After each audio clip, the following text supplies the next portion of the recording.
Yes, yes, he looks all lovely and fluffy and sweet, but he's not. He's a monster. In my local park, he strips the bark from the trees. In the countryside, he eats the eggs of songbirds. In my garden, he digs holes to hide his stupid acorns for the winter. And worst of all, he has terrorised our native red squirrel, little Squirrel Nutkin, into near extinction. I hate grey squirrels. With greys outnumbering reds by 66 to 1, conservationists last week announced plans to eradicate all grey squirrels in the vicinity of 16 newly designated red squirrel reserves. And later this month, the government plans to publish a policy paper on grey squirrels which may well include a new form of squirrel contraception. That's one way of looking at the grey squirrel problem, but I've got a better solution. We could eat them. It may sound a bit disgusting if you've never had squirrel before, but I have, and it's delicious. Or at the very least, it is reasonably edible.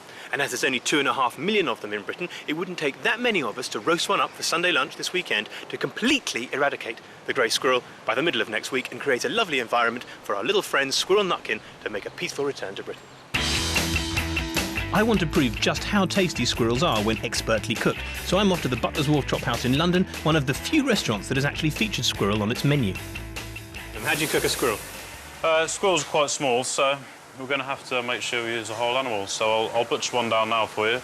I can see you're taking off the legs here. Yeah? Here we have the thigh of the squirrel, which is from all that jumping around in the trees and, you know, springing around. That's probably got the most meat on it. Yeah, we're going to have to braise the legs because, like you said, they've been jumping around in the trees, so these legs have done a lot of work.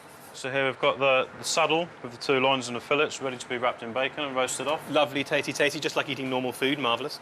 Got the 2 hind legs, which we're going to braise off, serve as they are, nice and meaty. Just like having a confit duck leg in a rubbish high street cafe. And then we've got the front legs, the bellies, the kidneys and the livers, which are all going to be made into our nice little puff pastry that, you see, is the challenging part. That's all the little bits. That's the little front legs, all the little livers and kidneys, the heart and soul of the squirrel, mashed up, high-tasting, quite smelly, in a little pie case. It's the kind of thing I like, not for the faint-hearted.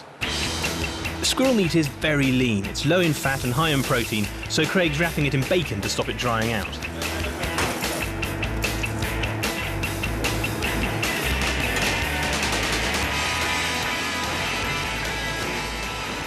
Right, well, just while I'm waiting for my squirrel, the sommelier's recommended a Côte de Rhône. Nice and fruity, quite spicy, Syrah Grenache blend, very drinkable, and will go nicely, he reckons, with something as gamey as an English squirrel. Charles, here's your squirrel. Hope you enjoy. Yabba dabba do. Look at that. Little thighs for jumping from branch to branch. Mmm, tasty.